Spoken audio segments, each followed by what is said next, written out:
എല്ലാവർക്കും നമസ്കാരം. PSC learner YouTube ചാനലിന്റെ പുതിയൊരു എപ്പിസോഡിലേക്ക് എല്ലാവർക്കും സ്വാഗതം. അപ്പൊ ഇന്ന് നമ്മൾ പഠിക്കാൻ പോകുന്നത് നാഡീ വ്യവസ്ഥയെ കുറിച്ചാണ്. കഴിഞ്ഞ ക്ലാസ്സിൽ നമ്മൾ സെല്ലിനെ കുറിച്ച് പഠിച്ചു. കോശം, അതിന്റെ അടിസ്ഥാന ഘടകം, അതുപോലെ തന്നെ കോശാംഗങ്ങൾ അഥവാ സെൽ ഓർഗനൽസ്, പിന്നെ കോശം കണ്ടുപിടിച്ച സയന്റിസ്റ്റ്, അങ്ങനത്തെ കാര്യങ്ങളാണ് നമ്മൾ ഇന്ന് പഠിച്ചത്. നമ്മൾ നാഡീ വ്യവസ്ഥയെ വളരെ ഇമ്പോർട്ടന്റ് ആയിട്ടുള്ള അടുത്തൊരു ടോപ്പിക്കാണ് നാഡീ വ്യവസ്ഥ.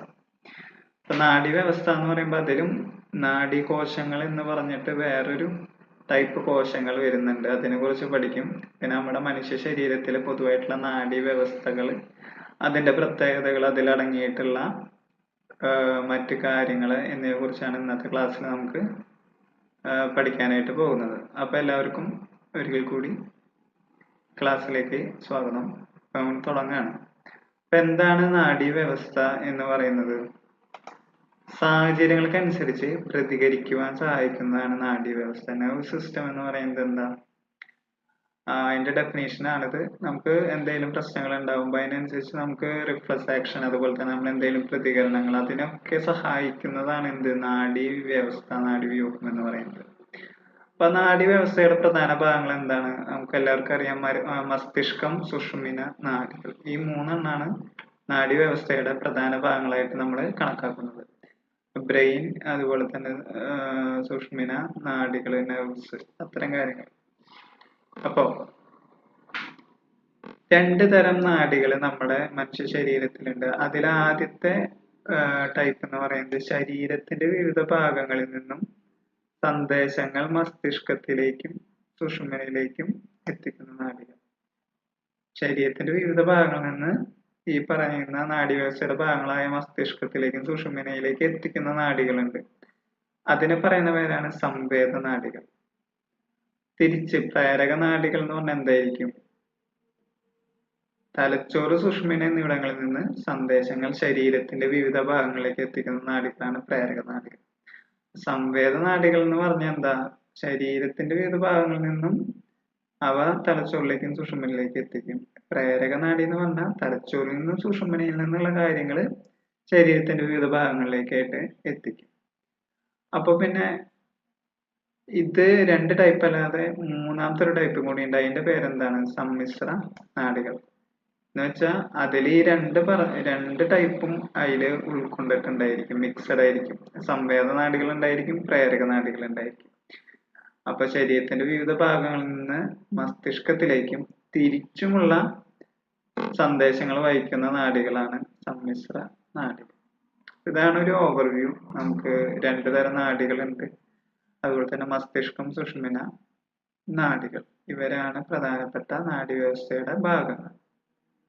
ഓക്കെ, ഇപ്പൊ ഇത്രയും കാര്യങ്ങൾ മനസ്സിലായെന്ന് വിചാരിക്കുന്നു. അടുത്തതാണ് നമ്മൾ നാഡീകോശത്തിന്റെ ഘടനയെ കുറിച്ചാണ് പഠിക്കുന്നത്. നമ്മൾ കഴിഞ്ഞ ക്ലാസ്സിൽ ഒരു കോശത്തിന്റെ ഘടന പഠിച്ചിട്ടുണ്ടായിരുന്നു. ആ കോശം എങ്ങനെയായിരുന്നു? വെറുതെ ഒരു റൗണ്ട് ഷേപ്പിലായിരുന്നു. പക്ഷെ ഈ നാഡീകോശത്തിന്റെ ഘടന എന്ന് പറയുന്നത് വ്യത്യസ്തമാണ്. ഇങ്ങനെ ഈ കാണുന്ന പിക്ചറിലുള്ള പോലെയാണ് നാഡീകോശത്തിന്റെ ഘടന വരുന്നത്. അതെന്താണ് വ്യത്യസ്തം? മറ്റേ കോശങ്ങളിൽ നിന്ന് വ്യത്യസ്തമായിട്ടുള്ള ഒരു ഷേപ്പ് ഉണ്ടാവാൻ കാരണം എന്താ? ഇത് ആവേഗങ്ങളെയൊക്കെ, ഈ പറയുന്ന സന്ദേശങ്ങൾ അല്ലെങ്കിൽ ആവേഗങ്ങളെയൊക്കെ വഹിക്കുന്ന എന്താണ്? കോശങ്ങളാണ്. അപ്പൊ ഇവയ്ക്ക് വ്യത്യസ്തമായിട്ടുള്ള ആകൃതിയും അതുപോലെ തന്നെ സവിശേഷതകളും ഉണ്ട്. ഇതിന്റെ കോശ ശരീരം എന്ന് പറയുന്നത് ഈ ഒരു ഭാഗമാണ്. കോശ ശരീരം ഓൾമോസ്റ്റ് എന്താണ്? ഒരു റൗണ്ട് ഷേപ്പിലൊക്കെ തന്നെയാണ്. റൗണ്ട് എന്ന് പറയാൻ പറ്റില്ലെങ്കിലും ഈ ഒരു ഭാഗത്തിനെയാണ് നമ്മൾ എന്തെന്ന് പറയാ? കോശ ശരീരം എന്ന് പറയാ. അതില് തന്നെ കോശദ്രവ്യങ്ങൾ കിടക്കുന്നുണ്ട്. ഇവിടെ ഇതിന്റെ ഉള്ളിലായിട്ട് കോശദ്രവ്യങ്ങളുണ്ട്. ഇതൊക്കെ ഓൾമോസ്റ്റ് എന്താ? സാധാ ഒരു കോശത്തിന്റെ പോലെ തന്നെ. അതുപോലെ തന്നെ ഇതിന്റെ മിഡിലിൽ എന്തുണ്ട്? ന്യൂക്ലിയസ് ഉണ്ട് അല്ലെ? മിഡിലിലെ ന്യൂക്ലിയസ് കാണാം നമുക്ക് ഇവിടെ. ഇതാണ് ഇതിന്റെ ന്യൂക്ലിയസ്. അപ്പൊ ഈ മിഡിലായിട്ട് അതിന് എന്തും കൂടി ഉണ്ട്? ന്യൂക്ലിയസും കൂടി ഉണ്ട്. ഓക്കെ, ദെൻ അതിന് പുറമേ ആയിട്ട് എന്തൊക്കെ കാര്യങ്ങൾ ഉണ്ടെന്ന് നോക്കാൻ പറ്റുമോ? ഇവിടെ ഇങ്ങനെ ഒരു സ്റ്റാർ ഷേപ്പ് പോലെ, അല്ലെങ്കിൽ ഈ പറയുന്ന പോലെ ഒരു കർവ്ഡ് ഷേപ്പിൽ നമുക്ക് കുറച്ച് കാര്യങ്ങൾ കാണാൻ പറ്റും. ഇവിടെ ഒരെണ്ണുണ്ട്, അതുപോലെ തന്നെ ഇവിടെ ഒരെണ്ണുണ്ട്, ഇവിടെ ഒരെണ്ണുണ്ട്, അങ്ങനെ ചുറ്റുമുണ്ട്. അങ്ങനത്തെ ആ ഒരു ഇതിനെ പറയുന്ന പേരാണ് എന്ത്? ഡെൻഡ്രോൺ എന്ന് പറയുന്നത്. ഡെൻഡ്രോൺ ഇവിടെ നിന്ന് ആരോ ഇട്ടിട്ട് കൊടുത്തിട്ടുണ്ട്. ഡെൻഡ്രോൺ എന്താണ്? കോശ ശരീരത്തിൽ നിന്നുള്ള നീളം കുറഞ്ഞ തന്തു. അതെ, ഓക്കെ. ഇതിനെ അപേക്ഷിച്ച് നോക്കുകയാണെങ്കിൽ ഇത് നീളം കൂടിയ ഒരു തന്തുവാണ്. പക്ഷെ ഇതിനെ അപേക്ഷിച്ച് നോക്കുകയാണെങ്കിൽ ഇത്തരം സംഭവങ്ങൾക്ക് നീളം കുറവാണ്. ഇത് മുതൽ ഇതുവരെയാണുള്ള നീളമാണുള്ളത് ഡെൻഡ്രോണിന്. ഓക്കെ, ഇതിന്റെ ധർമ്മം എന്താണ്? ഡെൻഡ്രൈറ്റിൽ നിന്ന് ആവേഗങ്ങളെ കോശ ശരീരത്തിൽ എത്തിക്കുന്നു. ഈ പറയുന്ന സന്ദേശങ്ങൾ അല്ലെങ്കിൽ ആവേഗങ്ങളെ ഡെൻഡ്രൈറ്റിൽ നിന്ന് കോശ ശരീരത്തിലേക്ക് എത്തിക്കുന്നു. അപ്പൊ എന്തായിരിക്കും ഡെൻഡ്രൈറ്റ്? ഇത് കോശ ശരീരം, ഇത് ഡെൻഡ്രോൺ. അപ്പൊ ഡെൻഡ്രൈറ്റുകൾ എന്ന് പറഞ്ഞാൽ ഈ ചില്ലകൾ പോലെ കാണപ്പെടുന്ന ഈ ഒരു പോർഷനാണ് എന്ത്? ഡെൻഡ്രൈറ്റ്. അപ്പൊ ഡെൻഡ്രൈറ്റിനെ കുറിച്ച് നമുക്ക് നോക്കാം. ഡെൻഡ്രോണിന്റെ ശാഖകളാണ് തൊട്ടടുത്ത ന്യൂറോണിൽ നിന്ന് സന്ദേശങ്ങൾ സ്വീകരിക്കുന്ന ഭാഗമാണ്. അപ്പോ ഇവിടെ ഒരു ന്യൂറോൺ, ഇതാണ് ന്യൂറോണിന്റെ അറ്റം. ഒരു അറ്റം എന്ന് പറയുന്നത് ഇതാണ്. അപ്പോ സപ്പോസ് വേറൊരു ന്യൂറോണിന്റെ കോശം ഇവിടെ ഉണ്ടെന്ന് വിചാരിക്കുക. ഇങ്ങനെ ഒരു കോശം ഇവിടെ ഉണ്ട്, അതിന്റെ ഒരു ആക്സോൺ ഇവിടെ ഉണ്ട്. ഈ ആക്സോണിൽ നിന്ന് വരുന്ന എന്ത്?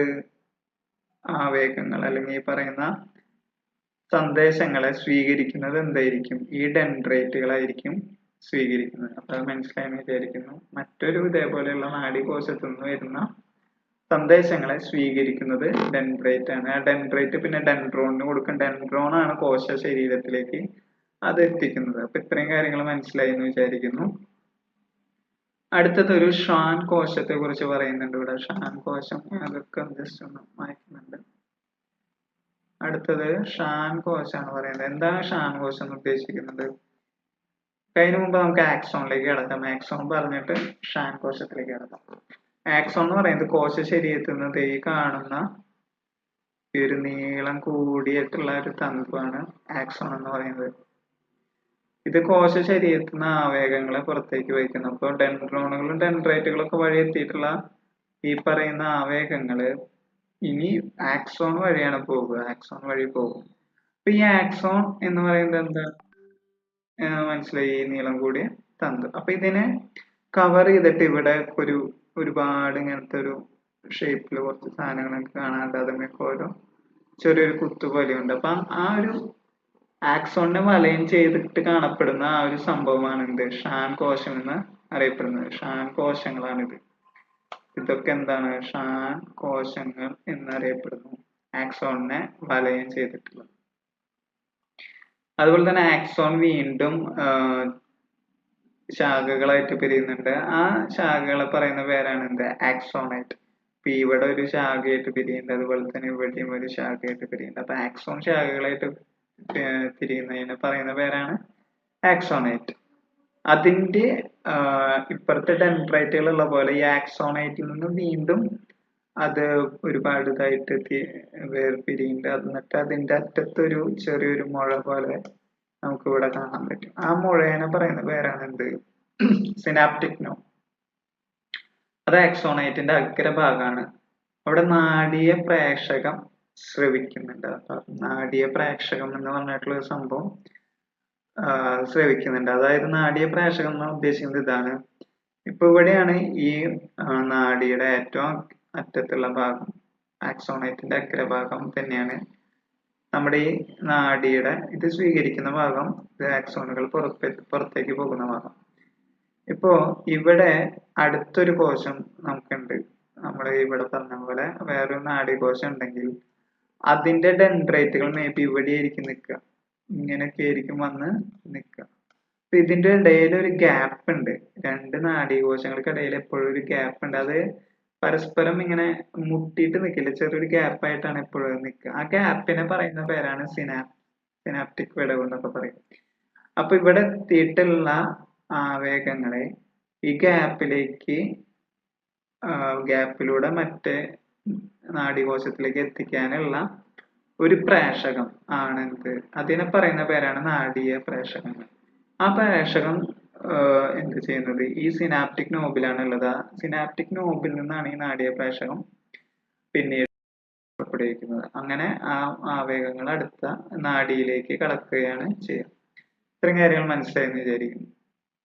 ഇപ്പൊ എന്താ പറഞ്ഞത്, ഇത് ആസ് യൂഷ്വൽ ന്യൂക്ലിയസ്, പിന്നെ കോശശരീരം, ഡെൻഡ്രോൺ, ഡെൻഡ്രൈറ്റ്, ആക്സോൺ, ആക്സോണിനെ കവർ ചെയ്തിട്ട് ഷാൻ കോശമുണ്ട്. ഈ ഷാൻ കോശത്തിനെ ഈ കാണുന്ന ഈ കറുത്ത കുത്ത് പോലത്തെയാണ് എക്സാക്ട്ലി ഷാൻ കോശം. ഇതിന് മൊത്തത്തിൽ ഈ പറയുന്നതിന് മൈലിൻ ഷീത്ത് എന്നാണ് പറയാം. മൈലിൻ ഷീത്ത് അത് നമ്മള് ഈ സ്ലൈഡിൽ നമ്മൾ വരുന്നുണ്ട്, മൈലിൻ ഷീത്ത് എന്താണ് കാര്യങ്ങളൊക്കെ. അത് കഴിഞ്ഞിട്ട് ആക്സോണേറ്റ് ഉണ്ട്, സിനാപ്റ്റിക് നോബ് ഉണ്ട്, നാഡീയ പ്രേഷകം. ഇതാണ് ആ ഒരു നാഡീകോശത്തിന്റെ ഘടന എന്ന് നമ്മൾ പറയുന്നത്. ഓക്കെ അല്ലേ? ഓക്കെ, ഇപ്പൊ ഇവിടെ നമ്മൾ കണ്ട ഈ മൈലിൻ ഷീത്തിനെ കുറിച്ചാണ് ഇനി നമ്മൾ പഠിക്കാൻ പോകുന്നത്. മൈലിൻ ഷീത്ത് എന്താണ്? മൈലിൻ ഷീത്ത് ആക്സോണുകളെ വലയം ചെയ്തിട്ടുള്ള എന്താണ് കൊഴുപ്പടങ്ങിയ ഒരു സ്ഥലമാണ്. ആക്സോണുകളെ വലയം ചെയ്തിട്ടുള്ള കൊഴുപ്പടങ്ങിയിട്ടുള്ള സ്ഥലം. ഈ നാഡിയിലെ മൈലിൻ ഷീത്ത് നിർമ്മിക്കപ്പെട്ടിരിക്കുന്നത് ഷാൻ കോശങ്ങളാലാണ്. ഓക്കെ, ഇപ്പൊ ഇവിടെ നമ്മളിവിടെ കാണിച്ചിട്ടുള്ള ഈ നാഡിയിലെ ആക്സോണിനെ വലയം ചെയ്തിട്ടുള്ള മൈലിൻ ഷീത്ത് ഷ്വാൻ കോശങ്ങളാലാണ് എന്ത് ചെയ്തിട്ടുള്ളത്, നിർമ്മിക്കപ്പെട്ടിട്ടുള്ളത്. അപ്പൊ ഷ്വാൻ കോശങ്ങൾ എന്ന് പറയുന്നത് നിർമ്മിക്കപ്പെട്ടിട്ടുള്ള മൈലിൻ ഷീത്ത് ഉണ്ട്. അതേസമയം തന്നെ മസ്തിഷ്കത്തിലെയും സുഷുമ്നയിലെയും ചില നാഡീകോശങ്ങളുണ്ട്, അതിന് മൈലിൻ ഷീത്ത് ഉണ്ട്. അത് മേ ബി വേറൊരു സാധനമാണ്. അതിന്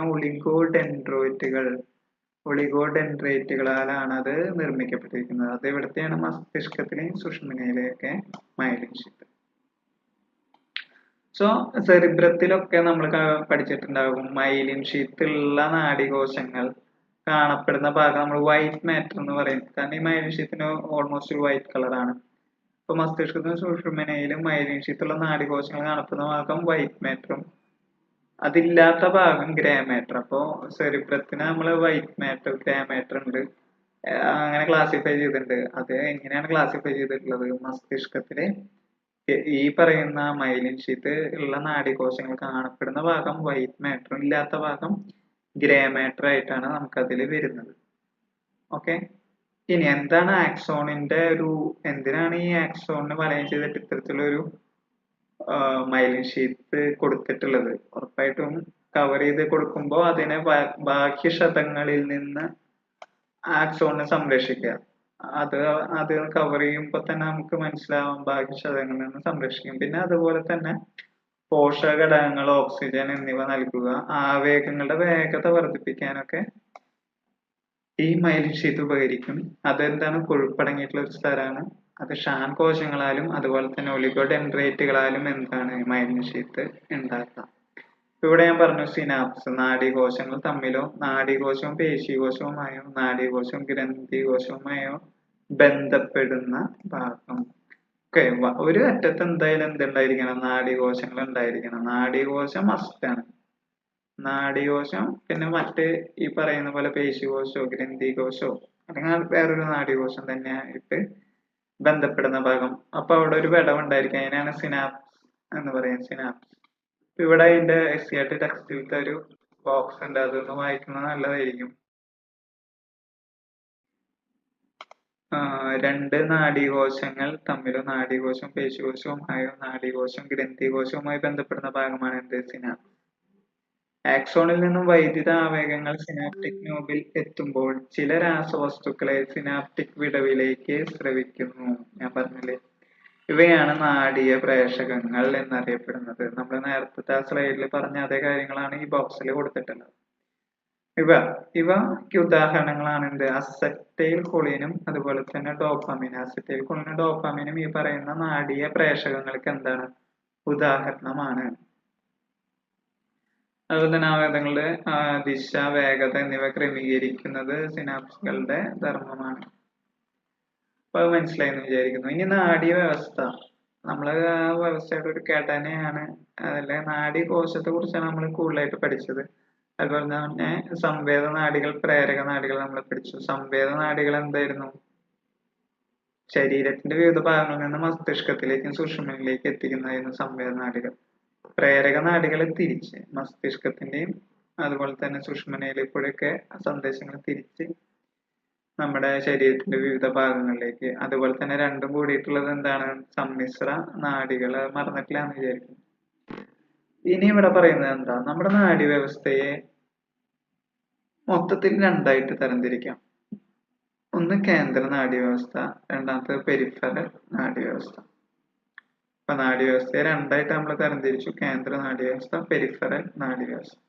കേന്ദ്രം നാഡീവ്യവസ്ഥ എന്ന് പറഞ്ഞാൽ എന്തായിരിക്കും? സെൻട്രൽ ആയിട്ടുള്ള നാഡീവ്യവസ്ഥ. സെൻട്രൽ എന്തൊക്കെയുള്ളത്? മസ്തിഷ്കവും സുഷ്മിനയും മാത്രമേ ഉള്ളൂ. മസ്തിഷ്കം, സുഷ്മിന ഈ ഉൾക്കൊള്ളുന്ന കേന്ദ്ര നാഡീവ്യവസ്ഥയിൽ ഉൾക്കൊള്ളുന്ന എന്തൊക്കെയാ? മസ്തിഷ്കവും സുഷ്മിനയും. അതില് മസ്തിഷ്കത്തിന്റെ ഒരു സംരക്ഷണ വലയം മെനിഞ്ചസ് പാളികളാലാണ് മസ്തിഷ്കം. പിന്നെ അതുപോലെ തന്നെ തലയോട് നല്ല കട്ടിയുള്ള തലയോട്, അതുപോലെ തന്നെ മെനിഞ്ചസ് പാളികൾ മസ്തിഷ്കത്തിന് ആവരണം ചെയ്തിട്ടുണ്ട് സംരക്ഷണത്തിനായിട്ട്. ഈ മെനിഞ്ചസ് പാളികൾക്ക് ഇടയിൽ സെറിബ്രോസ്പൈനൽ ദ്രവമുണ്ട്. ഈ സെറിബ്രോസ്പൈനൽ ദ്രവമൊക്കെ ഈ വൈക്കാണ് ഇവിടെ കാണപ്പെടുന്നു എന്നുള്ളതൊക്കെ. അപ്പൊ അതൊക്കെ മസ്തിഷ്കമായിട്ടുള്ള ആവരണത്തിന്റെ ഭാഗമായിട്ട് വരുന്ന ദ്രവമാണ് സെറിബ്രോസ്പൈനൽ ദ്രവം. അപ്പൊ കേന്ദ്ര നാഡീവ്യവസ്ഥയിൽ എന്തൊക്കെയുണ്ട്? മസ്തിഷ്കം ഉണ്ട്, അതുപോലെ തന്നെ സുഷുമ്നയും ഉണ്ട്. ഇനി പെരിഫറൽ നാഡീവ്യവസ്ഥ. അപ്പൊ ഇവിടെ നമുക്ക് നോക്കാം ജസ്റ്റ് എങ്ങനെയാണ് ഇത് വരുന്നതെന്ന് ഞാൻ പറഞ്ഞുതരാം. സപ്പോസ് നമ്മുടെ തല, അതുപോലെ തന്നെ ഇതെന്താ? സുഷ്മിന. ഈ മസ്തിഷ്കവും സുഷ്മിനയും ചേർന്നതാണ് എന്ത്? കേന്ദ്ര നാഡീവ്യവസ്ഥ. പെരിഫറൽ എന്ന് പറഞ്ഞാൽ എന്താ? ഇവിടെ നിന്ന് നമുക്ക് കൈ, കാല് അങ്ങനെയൊക്കെ പരിപാടികൾ ഉണ്ടല്ലോ. ഇവിടെ നിന്നൊക്കെ നമുക്ക് നമ്മുടെ ശരീരത്തിന്റെ രണ്ട് ഭാഗങ്ങളിലേക്ക് എന്ത് വേണം? ആവേഗങ്ങളെ അല്ലെങ്കിൽ സന്ദേശങ്ങളെ നമുക്ക് എന്ത് ചെയ്യണം? കടത്തി കൊണ്ടുപോകണം, അല്ലെങ്കിൽ സന്ദേശങ്ങൾ എത്തിക്കണം. അപ്പൊ പെരിഫറൽ എന്ന് പറഞ്ഞാൽ അതാണ്. നമ്മുടെ കേന്ദ്ര നാഡീവ്യവസ്ഥയിൽ നിന്നും ശരീരത്തിന്റെ വിവിധ ഭാഗങ്ങളിലേക്ക് സന്ദേശങ്ങൾ എത്തിക്കാനാണ് ഉപകരിക്കുന്നത്. അതിനു വേണ്ടിയിട്ട് നമുക്ക് എന്തൊക്കെയുണ്ട്? 12 ജോഡി ശിരോനാഡികളുണ്ട്. വളരെ ഇമ്പോർട്ടന്റ് ആണ്. 12 ജോഡി ശിരോനാഡികളും 31 ജോഡി സുഷുമ്ന നാഡികളും ഉണ്ട്. 31 ജോഡി സുഷുമ്ന നാഡികളുണ്ട്. അപ്പൊ പെരിഫറൽ നാഡീവ്യവസ്ഥ എന്ന് പറഞ്ഞാൽ 12 ജോഡി ശിരോനാഡികളും 31 ജോഡി സുഷുമ്ന നാഡികളും അടങ്ങിയതാണ് എന്ത്? പെരിഫറൽ നാഡീവ്യവസ്ഥ. അതിൽ തന്നെ ഏറ്റവും നീളം കൂടിയ നാഡിയായിട്ട് സയാറ്റിക് നാഡി ഉണ്ട്. സയാറ്റിക് നാഡി ആക്ച്വലി എന്താണ്? ഒരു സുഷുമ്ന നാഡിയാണ്. ശരീരത്തിലെ ഏറ്റവും വലിയ നാഡി സയാറ്റിക് നാഡിയാണ്. ആ സയാറ്റിക് നാഡി ഏത് വിഭാഗത്തിലാണ് പെടുന്നത്? സുഷുമ്ന നാഡിയാണ്. കാരണം ശിരോനാഡിയിലെ അകത്ത് നമ്മുടെ തലയുടെ ഉള്ളിലുള്ള നാഡികളല്ല, അത്ര വലുപ്പം വരില്ല. അപ്പൊ സുഷുമ്ന നാഡികളിലാണ് എന്തായാലും ഏറ്റവും നീളം കൂടിയത് ഉണ്ടാവുക. അതിന്റെ പേര് സയാറ്റിക് ആണ്. ചില സമയത്ത് സ്പെസിഫിക് ആയിട്ട് ഏറ്റവും നീളം കൂടിയ ശിരോനാഡി ചോദിച്ചാൽ അത് വാഗസ് നാഡിയാണ്. വാഗസ് നാഡി അത് നമ്മൾ എത്ര ശിരോനാഡികൾ ഉണ്ടെന്നാണ് പറഞ്ഞത്? 12 ശിരോനാഡികളുണ്ട്. അതില് 10ാമത്തെയാണ് ഏത്? ഈ പറയുന്ന വാഗസ് നാഡി. 10ാമത്തെയാണ് വാഗസ് നാഡി. ഓക്കെ, അപ്പൊ നമ്മൾ എന്ത് പറഞ്ഞു? കേന്ദ്ര നാഡീവ്യവസ്ഥ, പെരിഫറൽ നാഡീവ്യവസ്ഥ. ഈ പെരിഫറൽ നാഡീവ്യവസ്ഥയിലും വീണ്ടും ഡിവിഷൻ വരുന്നുണ്ട്. പെരിഫറൽ നാഡീവ്യവസ്ഥയെ വീണ്ടും രണ്ടായിട്ട് തരംതിരിക്കുക. അതാണ് ഏത്? സൊമാറ്റിക്കും സ്വതന്ത്ര നാഡീവ്യവസ്ഥയും. ഇങ്ങനെ രണ്ടായിട്ട് നമുക്ക് തിരിക്കാം. സൊമാറ്റിക് നാഡീവ്യവസ്ഥ എന്ന് പറയുന്നതൊന്നുമില്ല, ഐച്ഛിക പ്രവർത്തനങ്ങളെ നിയന്ത്രിക്കുക. അപ്പൊ അതായത് നമ്മുടെ കൈകാലുകളുടെ പ്രവർത്തനം, പേശികളുടെ പ്രവർത്തനം നമുക്ക് നിയന്ത്രിക്കാൻ പറ്റുന്നതായിട്ടുള്ള ഭാഗങ്ങളിലേക്കുള്ള ആവേഗങ്ങളെ കൊണ്ടുപോവുക, സന്ദേശങ്ങളെ കൊണ്ടുപോകലാണ് എന്ത്? സൊമാറ്റിക് നാഡീവ്യവസ്ഥ. സ്വതന്ത്ര നാഡീവ്യവസ്ഥ എന്തായിരിക്കും? അപ്പൊ നമ്മുടെ ഒരു നിയന്ത്രണം അതിനാവശ്യമില്ല, അത് എപ്പോഴും പ്രവർത്തിച്ചുകൊണ്ടിരിക്കുന്നു. ഫോർ എക്സാമ്പിൾ എന്താ? അതിന് അനൈച്ഛിക പ്രവർത്തനം എന്ന് പറയുന്നത് നമ്മൾ എപ്പോഴും ശ്വസിക്കും, അതേപോലെ നമ്മുടെ ഹാർട്ട് എപ്പോഴും ഹാർട്ട് ബീറ്റ് എപ്പോഴും ഉണ്ട്, അതുപോലെ തന്നെ ആമാശയത്തിന്റെ ചലനങ്ങൾ, ഇതൊക്കെ എന്താ? ഒന്നും നമ്മൾ നിയന്ത്രിച്ചാലും ഇല്ലെങ്കിലും അത് സ്വതന്ത്രമായിട്ട് നടക്കും. അപ്പൊ അങ്ങനത്തെയുള്ള സ്വതന്ത്ര നാഡീവ്യവസ്ഥയും ഏതിന്റെ ഭാഗമാണ്? പെരിഫറൽ നാഡീവ്യവസ്ഥയുടെ ഭാഗമാണ്. ഈ സ്വതന്ത്ര നാഡീവ്യവസ്ഥയ്ക്ക് തന്നെ വീണ്ടും ഡിവിഷൻ ഉണ്ട്. സിമ്പത്തറ്റിക് ആൻഡ് പാരാസിമ്പത്തറ്റിക് എന്ന് പറഞ്ഞിട്ട്. ഒന്നുമില്ല, സിമ്പത്തറ്റിക് എന്ന് പറഞ്ഞാൽ നമ്മള് ഇപ്പൊ ഒരു പട്ടീനെ കണ്ട് പേടിക്കുന്ന ഒരവസ്ഥ, അഡ്രിനാലിൻ റഷ് കൂടുന്ന അവസ്ഥ. അപ്പൊ എന്താ ഉണ്ടാവുക? നമ്മുടെ കണ്ണുകളുടെ പ്യൂപ്പിള് വികസിക്കും, ഉമിനീര് കുറയും, ഹാർട്ട് ബീറ്റ് കൂടും, അല്ലെ? അപ്പൊ എനർജി കൂടും, ബ്ലഡിന്റെ സർക്കുലേഷൻ കൂടും. അങ്ങനെ നമ്മളൊരു അബ്നോർമൽ ആയിട്ടുള്ള കുറച്ച് സമയത്തേക്കെങ്കിലും നമുക്ക് അങ്ങനത്തെ ഒരു എക്സ്പീരിയൻസ് ഉണ്ടാവും. നമ്മൾ പേടിക്കുമ്പോൾ, പെട്ടെന്ന് പേടിക്കുമ്പോൾ ഭയങ്കര റിഫ്ലെക്സ് ആക്ഷൻ ഉണ്ടാവും. അപ്പൊ അങ്ങനത്തെ ആ ഒരു പ്രവർത്തനങ്ങളാണ് ഏത് വരുന്നത്, സിമ്പത്തറ്റിക് നാഡീവ്യവസ്ഥ പറയുന്നത്. ഇനി നമ്മളൊരു പട്ടീനെ എന്തെങ്കിലും പേടിച്ചിട്ട് കണ്ടു, നമ്മളൊരു അത് കണ്ട് അതിന്റെ ഒരു പ്രതികരണം ഉണ്ടായിട്ട് പിന്നെ നമ്മൾ നോർമൽ സ്റ്റേജിലേക്ക് വരണം.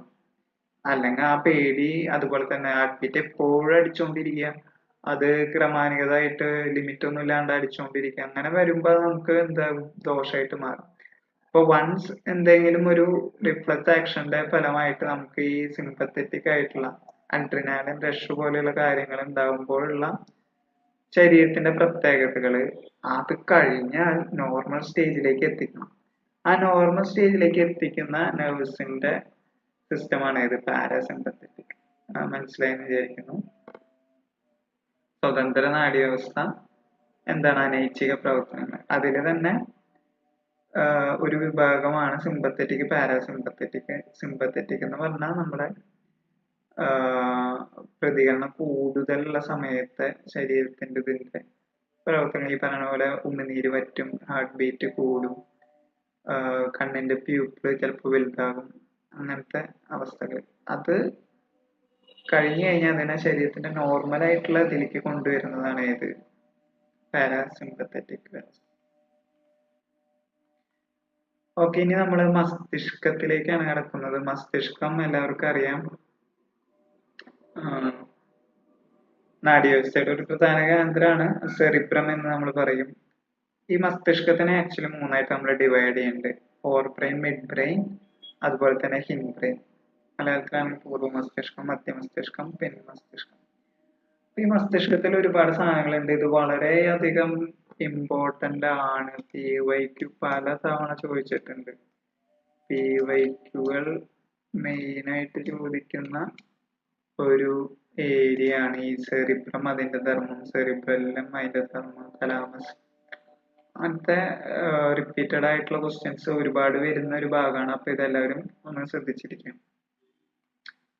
അപ്പൊ നമ്മുടെ ബ്രെയിൻ, ഇപ്പൊ ഫോർ എക്സാമ്പിൾ ഇവിടെ ഒരു ബ്രെയിൻ, നമുക്ക് ഇങ്ങനെ ഒരു ബ്രെയിൻ ഉണ്ടെന്ന് വിചാരിക്കാം. പിന്നെ ഇവിടെ ഇങ്ങനെ ചെറുതായിട്ട് ഇവിടെ ഒരു തലാമസ് കാര്യങ്ങളൊക്കെ വന്നിട്ട് ഇങ്ങനെയാണ് നമ്മുടെ ഒരു ഇതിന്റെ അവസ്ഥ. അപ്പൊ ഫോർ ബ്രെയിൻ എന്ന് പറയുന്നത് ഈ ഒരു ഭാഗവും,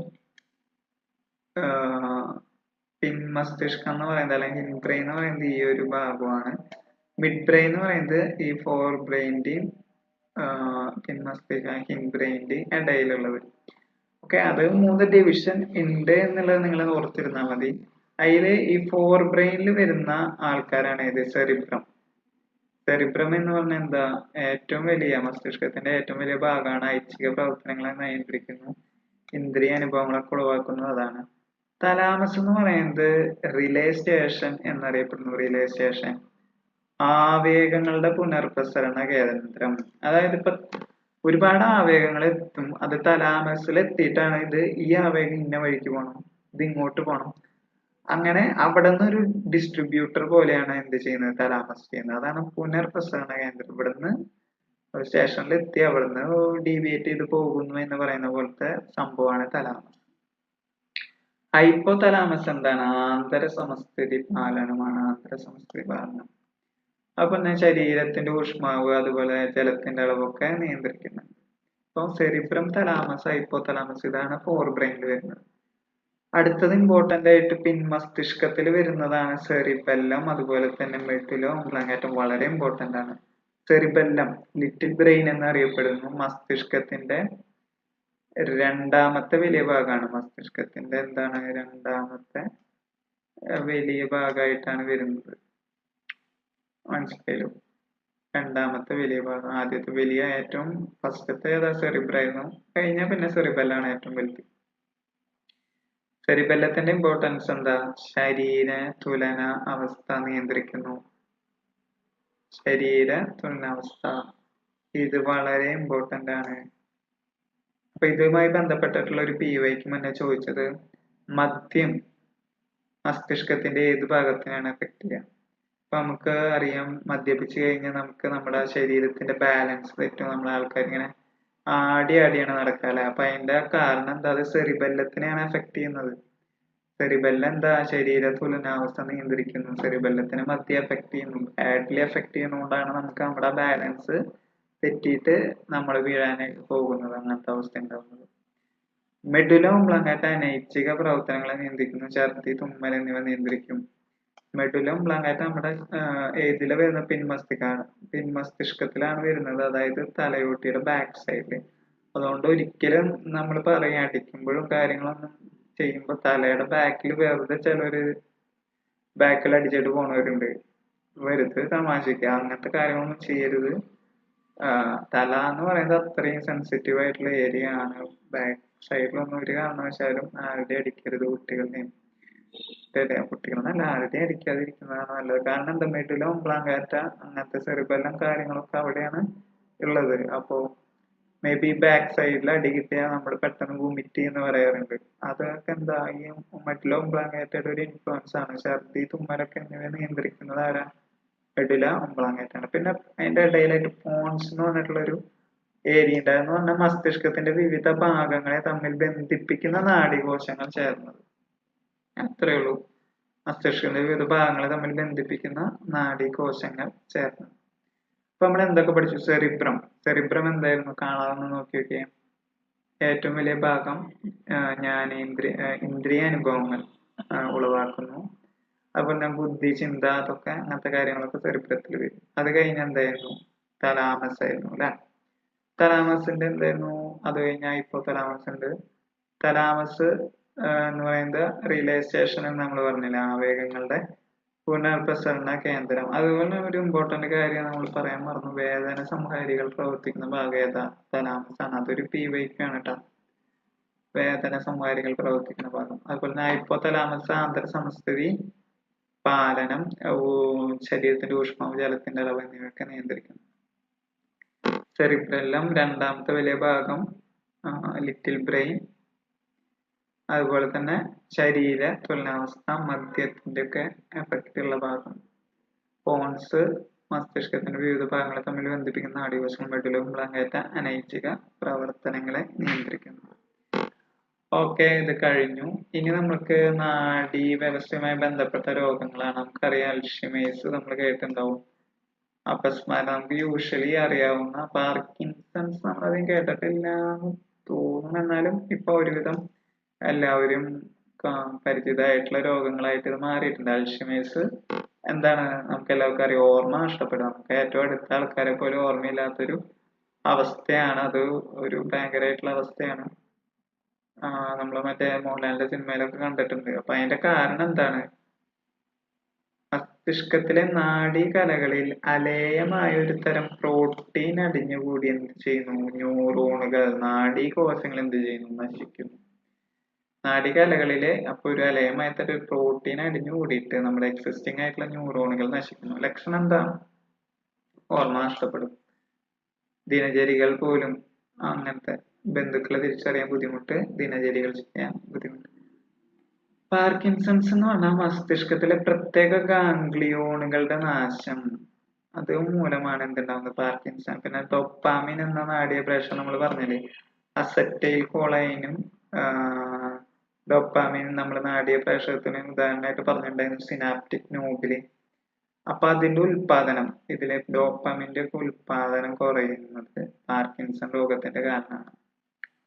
അതിന്റെ ലക്ഷണങ്ങൾ ശരീര തുലനനില നഷ്ടപ്പെടുക, പേശികളുടെ ക്രമരഹിതമായ ചലനം. അതുകൊണ്ട് തന്നെ ശരീരത്തിന് വിറയലും പിന്നെ വായിൽ നിന്നും ഉമിനീരൊഴുകുക. നമ്മള് ഉദ്ദേശിക്കുന്ന ചലനങ്ങളല്ല വരും, ക്രമരഹിതമായിട്ട് പേശികൾ ചലിച്ചുകൊണ്ടിരിക്കും. ഓക്കെ, അപ്പൊ അതാണ് പാർക്കിൻസൺസ് രോഗം. അപസ്മാരം എന്ന് പറയുന്നത് തലച്ചോറിൽ തുടർച്ചയായി ക്രമരഹിതമായ വൈദ്യുത പ്രവാഹം ഉണ്ടാകുന്നു. വായിൽ നിന്ന് നുരയും പതയും വരിക, പല്ല് കടിച്ചു പിടിക്കുക, ഇതൊക്കെ നമുക്ക് അറിയാവുന്ന ഒരു ലക്ഷണങ്ങളാണ് അപസ്മാരത്തിന്റെ. അബോധാവസ്ഥയിലാകും. അപ്പൊ തന്നെ പേശി സങ്കോചം മൂലമുള്ള സന്നി, അത്തരം ലക്ഷണങ്ങളൊക്കെയാണ് ഇത് അപസ്മാരത്തിൻ്റെതായിട്ട് ഉള്ളത്. ഓക്കെ, അപ്പൊ ഇന്നത്തെ ക്ലാസ് നമ്മളിവിടെ വൈൻഡപ്പ് ചെയ്യാണ്. എല്ലാവർക്കും വളരെ ഇമ്പോർട്ടൻ്റ് ആയിട്ട് അല്ലെങ്കിൽ വളരെ ഉപകാരപ്രദമായിട്ടുള്ള ഒരു ക്ലാസ് ആണ് ഇത്. അത്രയും PYQ സെക്ഷൻസ് ഒക്കെ വരുന്ന ഭാഗങ്ങളാണ്. അപ്പൊ എല്ലാവരും നന്നായി പഠിക്കുക. Okay, thank you. വേറൊരു ക്ലാസ് ആയിട്ട് പിന്നെ